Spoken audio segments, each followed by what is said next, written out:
Welcome to the Father Figure Podcast. I go by the name of Inkface420, and tonight I have with me this guy go by the name of DJ Ufo. He's a Flint artist. Go ahead and introduce yourself, my brother. What's the deal, everybody? It's your boy DJ Ufo Fatir, DJ, producer, engineer, artist, as you heard. Well, we're gonna get straight into it. How long you been producing? See, man, I started back. I can actually give you a date. What was it, February? I think like 5th, 2016. I want to say up leading into that, I was messing around out here, doing different little party promotions, just going around trying to get familiar with the music scene. Because prior to music, most people know me for sports and shit like that. So seeing me in this realm is still like a shock to a lot of people, but hey, we still succeeding, still growing, and just a different ball game, same formula. So it's going. But yeah, February 2016, I started producing. Then a year later, I actually I got thrown into a DJ party. I was in Lansing. I was with my boy Marley Brim. Shout out Marley Brim. And our homie Paul came over to his crib. We was in Lansing, and was like, yeah, man, need a DJ for the party. And I literally just found DJ app on my phone. I got to messing around. I'm kind of I'm just dropping records at this point. And yeah, literally I just told bro, like, yeah, I'm thinking about DJing, and 30 minutes later the opportunity walked in the door. So it was a true test to see whether or not is this something you really want. So with that, you just gotta stay ready, man. If it's something you're really trying to do, you never know when the opportunity may present itself. So definitely stay ready. But yeah, man, February 2016 started producing. February 2017 started DJing, and graduated music technology actually this year in June with May. Is it any inspiration behind the whole producing thing? So fun fact, actually my pops played keys all his life.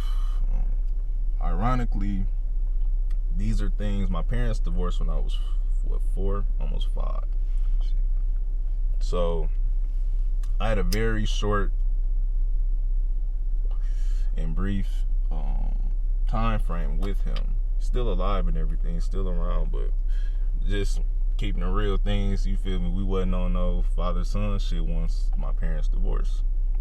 And then just up until recently, we kind of just started to really mend our relationship, for real. But damn, for real? Yeah, man. I'm 26 now. So, but shit, when I was 4 or 5 years old, this man had me on his keyboard playing Ashanti, Unfoolish, and different songs I was learning by ear at a very young age. So once my parents divorced, I just never tapped into music. It was just sports. But I would always, anytime I see a piano or something like that, I would always tap it. Like it was like I can't walk past the piano and not hear a note. So needless to say, that small spark that he instilled in me in a very young age, and literally, like I said, just keeping it real with y'all, like, shit, he wasn't around, you feel me, middle, high school, phone calls here and there, but like his influence on my life it wasn't there. So this whole coming around full circle doing music now is just wild, because it's like, damn, some shit that I started doing when I was a kid and just completely stopped, just came around years later type shit. But overall, my inspiration, it really came from school. I first started going to school for psychology, and I kind of got bored with it because I felt like I wanted to help people, but not such in a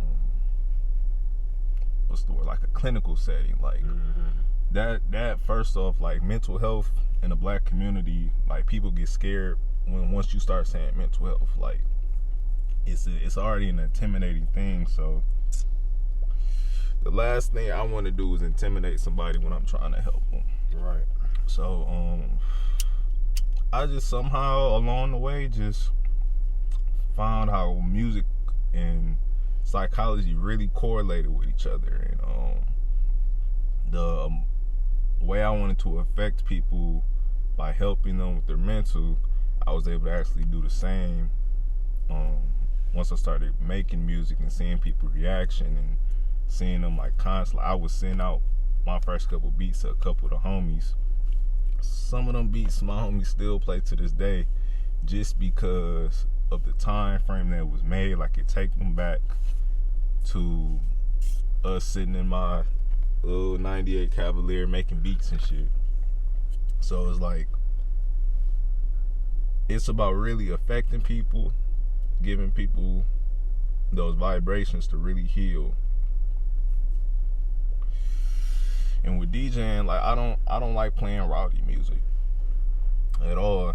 And I take pride in that because music is definitely it controls a lot the mental, the body, like unconsciously. Oh yeah. We ain't gonna get into none of that, Travis Scott stuff and nothing like that. But y'all see all the different conspiracies and stuff. Like, I'm not here to say whether or not that stuff is true or not. However, influences through music do happen. So, you do your research on that. Very well true. Yeah. Since you mentioned the whole Travis Scott thing, what's your thoughts on that? What was your initial reaction when you first heard about it? So my initial reaction is, first, I was aware of the Astro World like maybe a year and a half, 2 years ago, where on YouTube I saw people like, people's not paying to get in. Like, they were literally running over the barricades and stuff. So already predicted like a very uncontrolled kind of like mosh pit type of thing. And I'm not even against all of that. Like, that's the energy you trying to create as an artist, and that's what you want for the performance. That's all cool. Of course, nobody wants anybody to get hurt. I understand how people are feeling, like, I've saw different angles of videos where I've seen him still going on, and you see people fainting and getting rolled out. Then you see there's another clip of him stopping and kind of making sure they escort the people out that fainted. But the bottom line, I guess, is like, at what point do you stop the show? Like, because even then, see, I don't know no details about it, so the show kept going on after. That's what I was seeing until it got like overbearing to the point. Like, I believe there was a point where he noticed that something was going on, but he did continue with the show, and that's where a lot of people are upset, because how can you see that and then still feel the need to continue on with the show? And at the same time, unless he thought it was a fight, maybe, just who knows? And bro, you gotta realize it looked like they say 50,000, but it looked well over twice, if not maybe 3 times that amount of people. That was a lot of people. That's what I'm saying. That was a lot of people. So man. how can you really, and you're in the center of over 100,000 people? It's a lot. It's a lot of things. Like, I can't, as much as people want to just bash Travis, I can't necessarily, because I don't know the ins and outs of the situation. So therefore, I can't really give my full opinion. If it was me and we had a show and I see somebody passing out and stuff, as a DJ, I'm finna cut the music. Like, it's not that serious. Like, we need to handle that situation right then and there. And then once that is de-escalated, then we make the decision, you know, to continue to go on with the show or not. But even at that time, it's like, we gotta figure out what went on, because now this is a casualty at our show, at our event. So, you know, it's a lot of things that go into play when, you know, fans are unfortunately getting hurt. Yeah, I heard or read one of them. Somebody was sticking motherfuckers with needles or something. Yeah, and I heard that. Yeah, man, I'm glad you said that. So, like, what the fuck? Yeah, you know what I mean? It's some evil people out there, you know. Yeah, man. It's uncontrolled chaos right there, bro. And man, yeah, that whole situation just unfortunate, man. Yeah, it's like I said, man. It's a lot of conspiracy and stuff around it, and he said, man, just my prayers go out to the families, the victims, because that's like music. People indulge in music is like I said, music is therapy. So when we digest that music, like Travis Scott, like makes very, you know, turned music. Shit, it was drugs going a lot of, man. It was like a mosh pit. So you got people off all kind of drugs. You got, you know, they just want smoking weed and it was a couple drinks. Yeah, like some exotic bro. Shit. Yeah, some, you feel me? Then you gotta realize, bro, you have that amount of people in like space like that, the oxygen level goes down. So it's gonna be harder to breathe if you literally on top. It's over 50,000 people on top of each other. It's gonna be hard to breathe. Yeah. Yeah, that man, that shit is unfortunate. Yeah. Man. Are you passionate about what you do, and if so, why? Absolutely.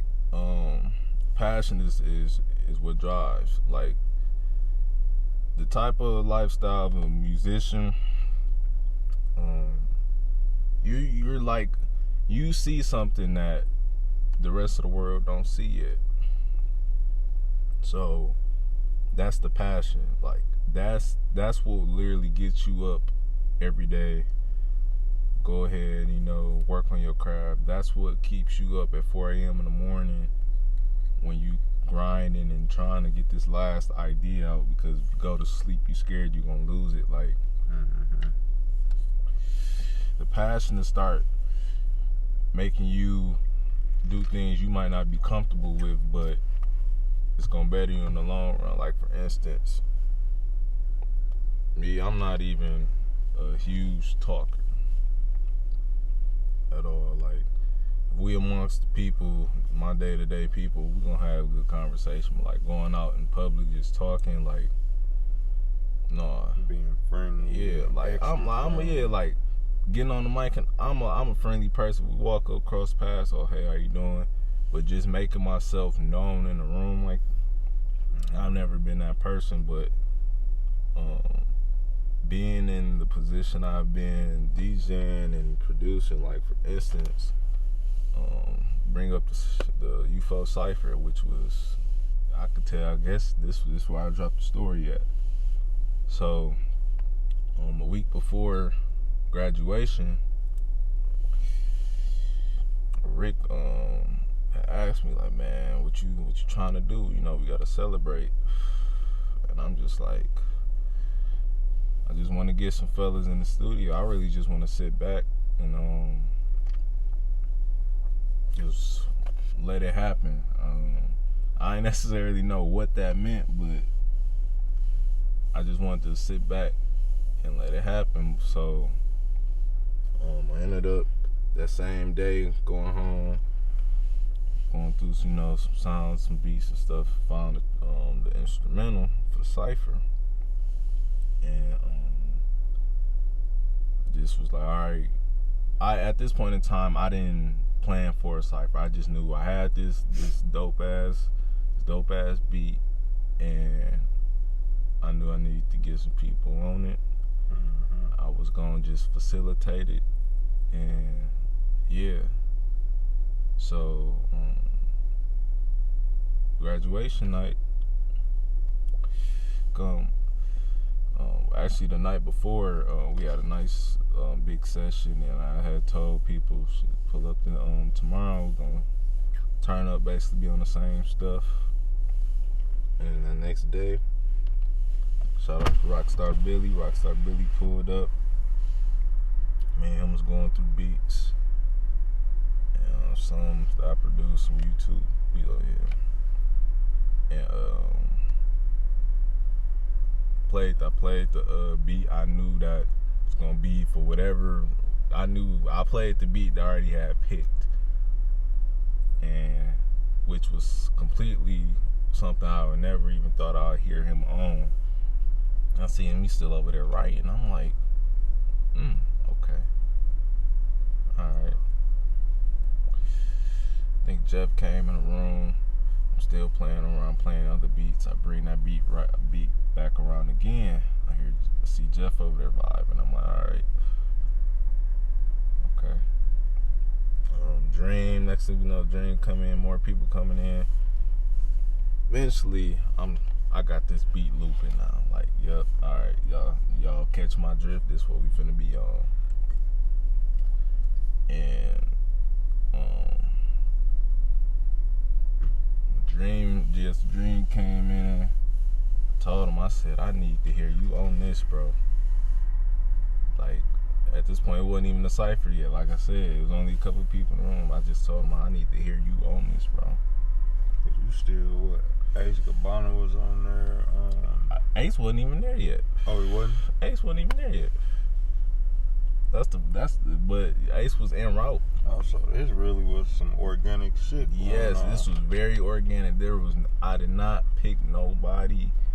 We didn't even know this was finna be a cipher. That's dope as hell. Really, like, I had imagined, you know how like Tyler the Creator and DJ Drama had just did some shit. Oh, they did? Yeah, they got. Oh yeah, man, you gotta check that out. Yeah, go check that album out for sure. Yeah.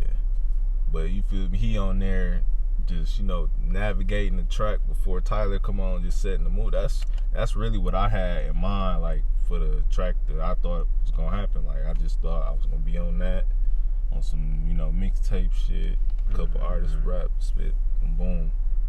But no, it turned into that, bro.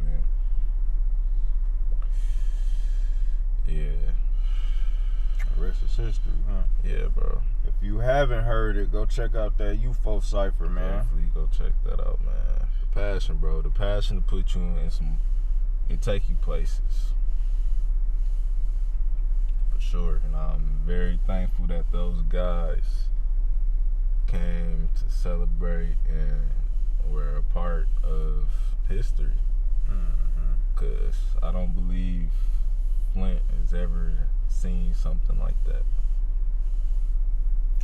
Yeah. Who was your favorite Flint artist? My favorite Flint artist? Yeah. But if you say all of them, that's acceptable, man. I completely understand. No.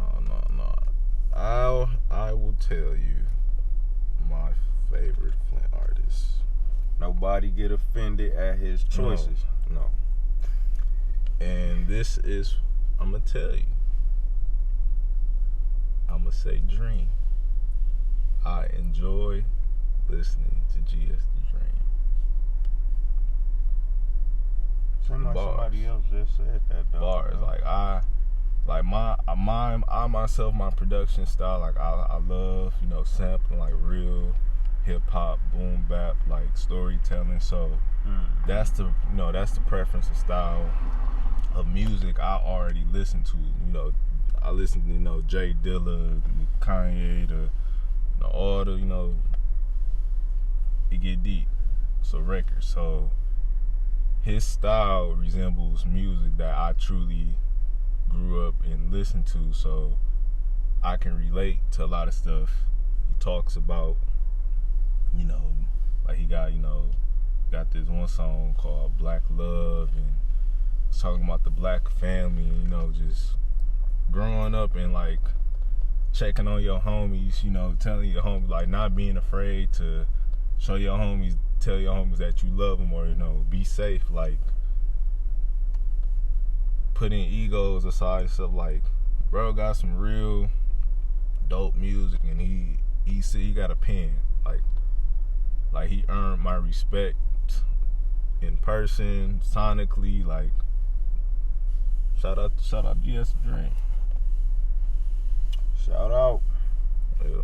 What would be the most valuable lesson you learned in life?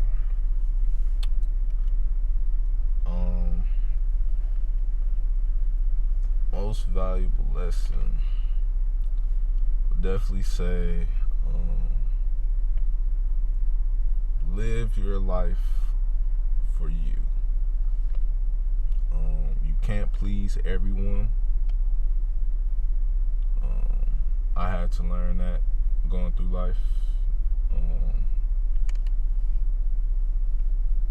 Because there may be a point in time that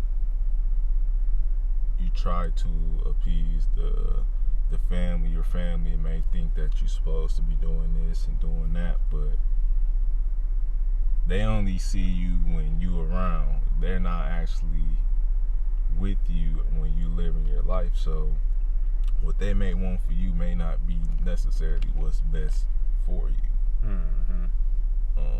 Not saying, you know, that their advice isn't, you know, something better, but what I'm saying is that don't live your life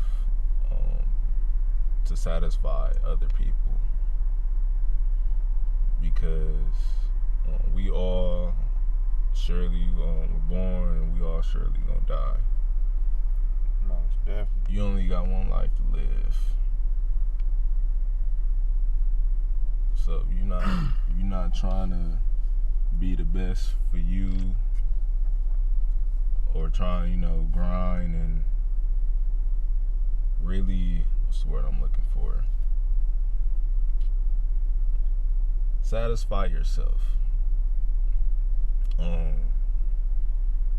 And which I guess I can roll into it. Like, we see a lot of people with depression. They're unhappy because they're so busy on trying to satisfy or impress, you know, somebody else, or in most cases, a lot of people get depressed from social media. You see a lot of women today. I ain't gonna just say women. You just see a lot of men and women that really take social media likes and engagements, like, take that shit to heart. Like, that's literally what they're thriving on. I mean, people are literally making millions off this shit. But that still don't give it the place to really live your life through it, because it's not healthy. Like, you can be popping today and forgotten tomorrow. Like, the way the times we're moving in now is so fast. Like, people are literally trying to find ways to stay relevant. And Snoop Dogg, you see Snoop Dogg everywhere. Snoop be everywhere. TV, still dropping music, doing like commercials, like he's relevant. With Martha Stewart, doing like gospel songs. Come on, man. Like, yeah, man. The world is evolving so fast. You have to find ways to stay relevant. I see on your Instagram, man, you fish a lot. Oh yeah. Is that a hobby of yours? How often you fish? Man. I try to get out as often as I can. With work now, it's usually weekends for the most part. I try to squeeze in the early morning if I can, but that'd be kind of tight. Yeah, man. I got brought into fishing as a kid. Like I said, I was only like 4 or 5 years old. And I was like with my dad, but that, like I said, that stopped once parents divorced, so I completely forgot how to fish and all that shit. So I ended up getting out with one of the homies last year, and he asked me if I was trying to fish, and I said yes. I'm like, yeah, like, you know, get out here and fish. And first time we went fishing, I had a lot of questions. I was getting a line tangled, a whole bunch of stuff. I could see, like, he understood I was learning fast. He was getting a little irritated, but I'm like, you know what, I'm gonna go ahead. I'm gonna get out here by myself, and he ain't gave me the basis now, so I'm gonna start working on this shit by myself. So next time I see him, I'm improving a little bit more, so he ain't doing so much teaching. He can fish, and eventually, it just became therapeutic because at this point in time, COVID was going on, so wasn't DJing. That wasn't an option. Everybody was in the house. There wasn't already no jobs going on, you feel? Mm-hmm. So I needed something to keep me going, and picked up fishing and just fell back in love with it. I actually saw some pictures of myself as a kid holding a couple crappie. So that's the fish that I love to catch. Or hopefully get sponsored one day. Right. Never know. Why not? Why not? But yeah, man, fishing definitely therapeutic, man. I go out there, I usually ain't looking at my phone. I don't even have music playing. I just listen to the nature and soak it in, talk to the Lord, teach you about patience for sure. Definitely teach you about you're gonna have different obstacles, get snagged up on the tree. You know, you gotta run into a situation in life, it's kinda got you jammed up a little bit. Now you gotta re-rig, gotta fix yourself up, go out there. Now we move around that obstacle. Now we can get into the whole catch the fish, and now we doing things that we had set goals to do in real life. So like it teach you a lot about life. That's another reason why, cause I feel like some stuff you just gotta go through. Like you can give people advice on a lot of stuff in life, but a lot of stuff to understand it, you just have to go through it. Mm-hmm. You learn everything through experience. You know what I'm saying? Right, for sure. Cause yeah, that's even with music. That's how I really like stayed on YouTube. Eventually made the decision to switch majors and go to school for music technology. And it's really like an everyday thing. Like you never stop learning. Nope, every day. Every day you learn something. Yeah, like it's endless. Whether you realize it or not. Who was your favorite DJ, man? DJ Jazzy Jeff, man. Shout out to DJ Jazzy Jeff, man. Legend. See, as a kid, like watching Fresh Prince, I knew he was a DJ. And everybody used to laugh and be like, you know, when Jeff always be getting, you know, Uncle Phil always on his head. So and he was always that one character that come around, everybody like, oh. Mm-hmm. Well, I'm like, no, yeah. Like in real life, like, no, that's DJ Jazzy Jeff. Like, y'all don't even know. And I think he had an interview where he said a lot of people recognize him from Fresh Prince and not being just DJ Jazzy Jeff, which is crazy. But yeah, his favorite DJ for sure. DJ Khaled or DJ Drama in the verses? Who you got? In the verses? Ooh. Man. I'm rocking with Drama. Yeah, because it's the streets. It's the streets. Drama. Drama got a hell of a catalog. Oh, yeah, he got a catalog for sure. Not saying Khaled don't, but... No, because I'm going to say, Khaled got charts, Billboard charts, and you feel me? That's why I had to take the pause that I did, because I didn't just want to flat out disregard what Khaled did, because Khaled, and he made his own lane for sure. So what was it like growing up with your, like, you said your daddy was around, your mama and daddy got divorced at 4? Yep, so it was just me and her. So what was that like, being around your father for 4 years, and then, you know, all of a sudden he just not around no more?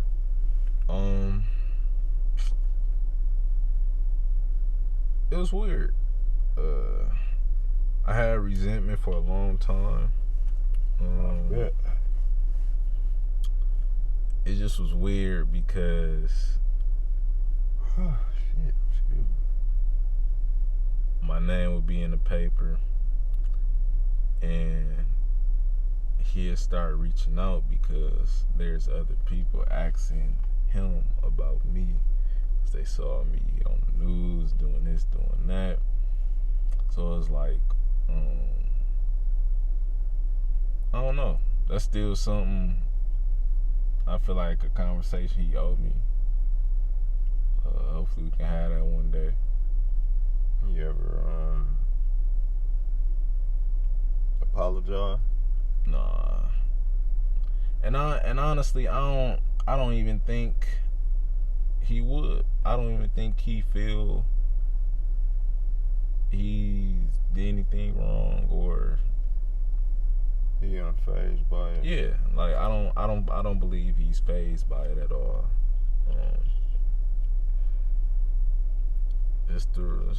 That's just my reality. Like it was a couple years ago, he was upset that he didn't get a call for Father's Day. For real? Yeah, man. And it's like that type of stuff, right? Like, a father is someone who, like, nigga, I'm grown now. You can't confuse me. Yeah, shit. Like, a father is someone who takes on that role of raising a child, looking after a child, like being responsible in that upbringing of that child. And you chose, not to take on that, or not even take on, to remain and uphold that responsibility even after the circumstances. That's just on you. Cause honestly, I don't see myself getting mad if my kids don't tell me Happy Father's Day once they grown. Like, they don't have to tell me that shit now. They mama, have them do it.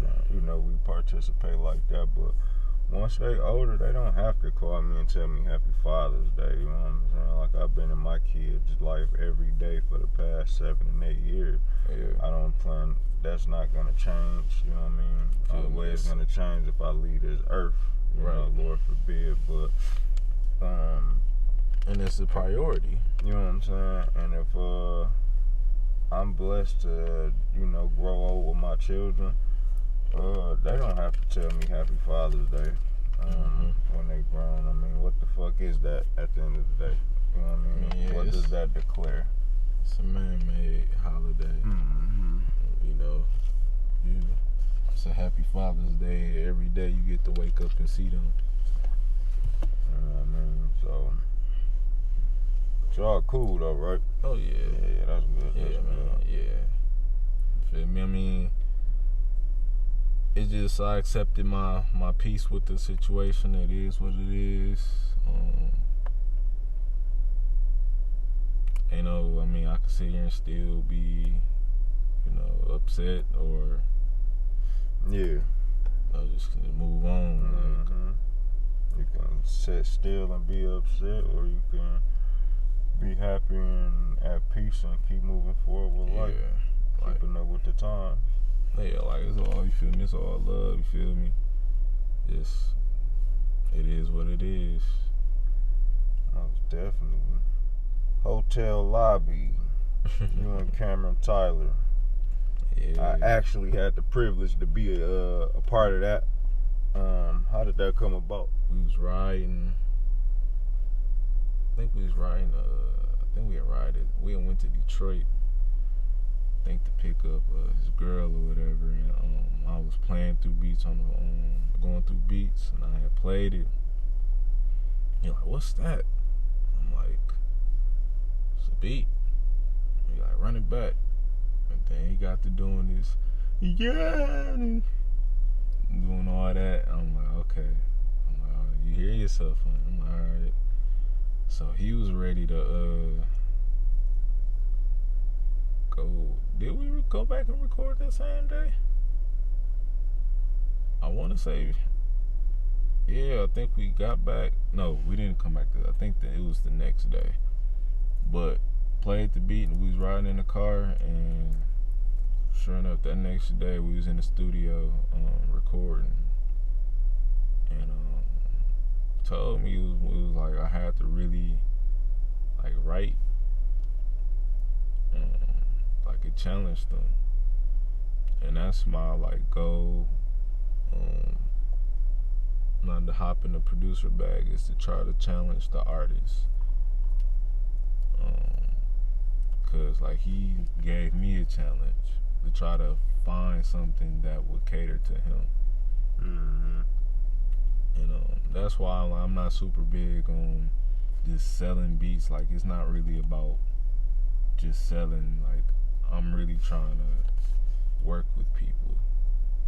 Like it's a certain sound that I'm trying to cultivate.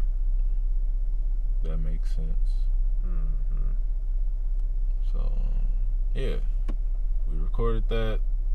You know, did the video. Hit you up. You came through. Did the damn thing. Yeah. It's on iTunes, Apple Music, Spotify, Tidal. It's definitely streaming right now, so y'all go check that out. DJ Ufo Fatir featuring Cameron Tyler, Hotel Lobby. Check out the music video on YouTube. Shout out to I Shot Raw. That man is working. Y'all definitely gonna see his name popping up randomly. Like, you'll be like, what in the world? Man, you down there working. That's all I'm gonna say, bro. Who was the most influential person in your life? Like male figure, or just it don't matter. The most influential. Or you can separate it like that if you want to. Well, I see, like growing up, I wouldn't even like mess with, bro. I wasn't even touching music. It was just sports, school. Like I graduated with 3.8. That's good. Top, yeah, I was in top 10 of my class, and so yeah, it was just school and sports for real. So I guess I would say Kobe. Kobe Bean Bryant. Kobe Bean Bryant. I got a poster. Rest in peace. In my room. Of somebody drew Kobe for me. Yeah, like the Mamba mentality for sure, man. Yeah, man. My mama had got me a Kobe Bryant jersey for my 11th birthday, number 8 joint. It was actually the whole the jersey, the shorts, and I got a pair of all white forces. But my 11th birthday. But this was in 2012. Mm-hmm. I just gave it to my little cousin because I know he was a Kobe fan. You know what I'm saying? I didn't wear the jersey, couldn't fit it, you know what I'm saying? So I just didn't want to throw it away, and I knew my cousin was a fan. I give it to him. Yeah. You know what I mean?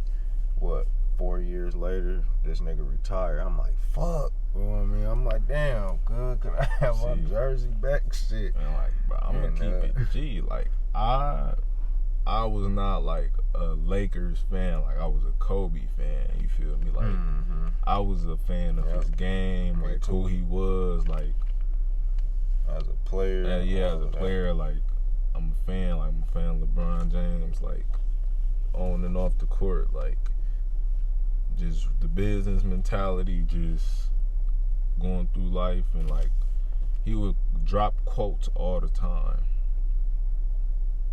Just carrying, you know, I can't even quote one right now. Like, just the mama mentality, like not letting nobody, just staying locked in, man. Like, y'all know what it is, bro. Rest in peace, mama, man.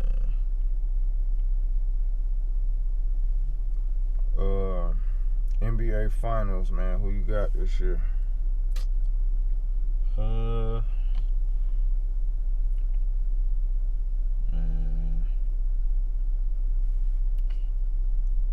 I said I wasn't gonna pick nobody, but you gonna make me pick somebody, cause this year gonna be looking crazy. I'm gonna try to pick a sleeper team. Or not a sleeper team, but I think if they just, I really want to see Denver get one. The Denver Nuggets. Shout out the man.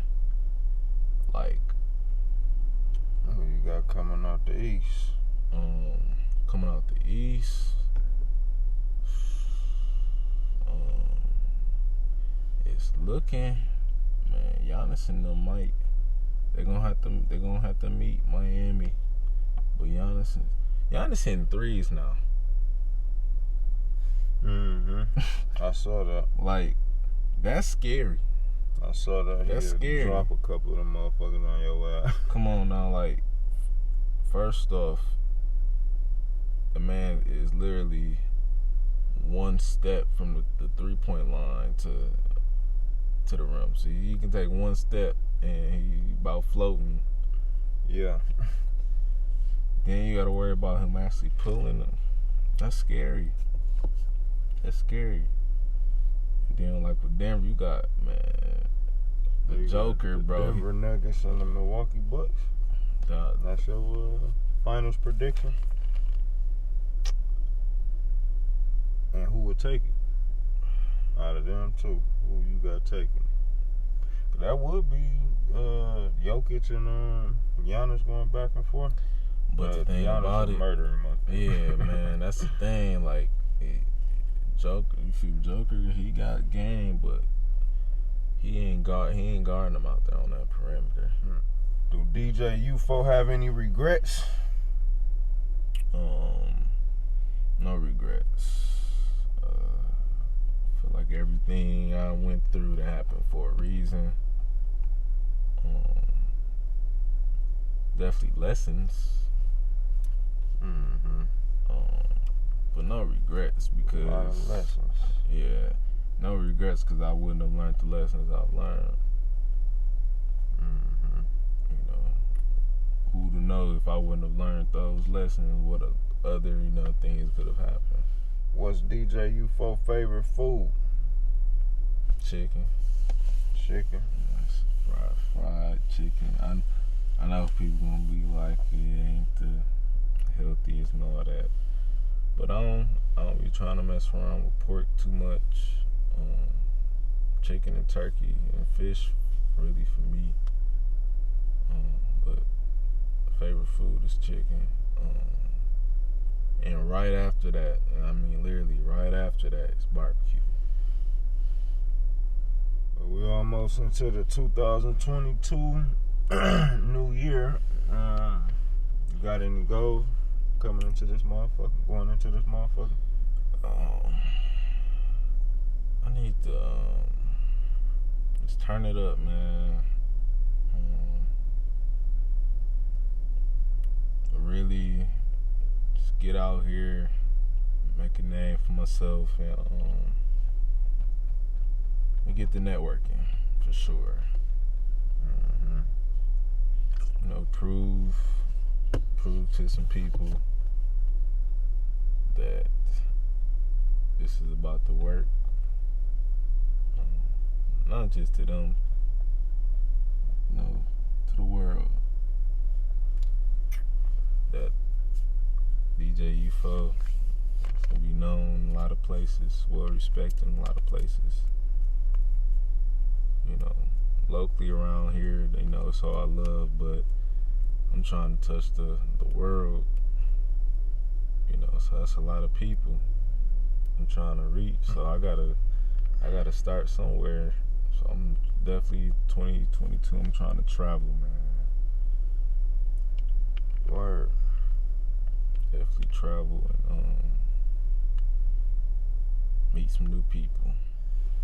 How can the audience stream any of your music or get in touch with you if need be? So you guys can check me out on all social media handlers at DJ Ufo Fatir. That's DJ Ufo EUPHO and then Fatir FATIR. That's it. What, and that's on all? That's on all Instagram. Oh, that's all 3 Twitter, platforms, or what, Facebook, however many platforms. TikTok. Shit. Yeah, I'm even on TikTok. I'm only on TikTok. I be trying. I have not fully understood how to navigate TikTok. So if there's like any TikTok specialists out there that watch this, could you please like just reach out to me, give me some tips, cause drop the comments if possible. Yeah, drop in the comments some TikTok tips or something, cause y'all, the kids is real creative, dog. Like I sound like I'm super old now, but it's like, man, I be seeing a lot of the filters and all that different stuff. I have not got all the way into it. I still use it like it's Instagram for real, but. Like I was telling you, I just made mine and I was trying to figure it out. I fuck around, logged out, tried to log back in, don't know none of the information. I dropped my fucking, it ain't meant for me. This shit too difficult, man. Man, no, but yeah, that TikTok lit. Hey, yeah, Hotel Lobby is actually on TikTok as well. Y'all got a little dance. I know we was dancing at the end of the video. Oh yeah, you can search that up on YouTube. Go check that Hotel Lobby out. Cameron Tyler and DJ Ufo also. Yes, indeed. If you haven't. But yeah, man, I most definitely appreciate your time, man. Bro. Chopping it up. Appreciate you, G, man. Like this video, share this video, subscribe to this YouTube channel. Yes, drop indeed. Your comments. If anybody have any ideas on content you would like to see me and my family create, drop your comments. And everybody be blessed. Yeah, indeed. Stay safe. Yep, stay safe. Oh yeah, I forgot something. Oh, go ahead. Y'all stay on the lookout. I'm finna drop some lemonade. Got some couple flavors I've been working on, experimenting. If you know, you know. Tap in. I'm older than you, so I don't know you talking about real lemonade or? Oh yeah. Okay, I didn't know if this was some producer lingo. Oh no, no, that's some homemade lemonade. No, like, I'm older than you, so I'm I'm kind of far behind, hip like that. Yeah. So oh damn, I need to try it then. Shit. Oh yeah, homemade. Man. I love lemonade. Shit. Yeah, man. No artificials. You feel me? Fresh. When you said you bringing it up. Right now I'm trying to finalize logo for it and everything, getting the labels and everything. But and it's all from scratch.